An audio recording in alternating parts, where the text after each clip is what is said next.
এবারে কিন্তু অতটা গরম নেই যতটা আগের বারে ছিল, মানে কি কপাল, আগের বারে যখন প্রচারে গেলাম তখন এত গরম পেলাম, আর এবারে প্রচার নেই, এবার গরমটাও নেই। হ্যাঁ, বাট দেখতে দেখতে প্রায় 1 বছর। 1 বছর হয়ে গেল, আর কদিন পরে তো গরম হয়তো বাড়বে, তখন হ্যাঁ, তখন তো বাড়বে। মেকআপ কখন কি হবে?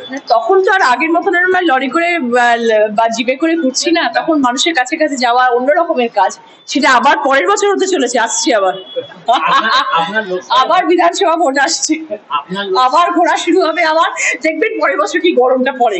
দিদি, আপনি কিন্তু গত বছর কিন্তু সব মানুষকে একটা টিপ দিয়েছিলেন গরমে হালকা খাওয়া কিছু, এবারে তো গরম পড়বে, এবার প্রথম দিন থেকে কি টিপ দিবেন? আমি মনে করি গরমকাল হচ্ছে বেস্ট টাইম রোগা হওয়ার জন্য, ডায়েট করার জন্য, রোগা হওয়ার জন্য। শরবত খান, ফ্রুটস খান, দই খান, ব্যাস আরামসে থাকুন, আনন্দে থাকুন, মনে আনন্দ রাখুন, সব ঠিক থাকবে, শরীর মন সব ভালো থাকবে।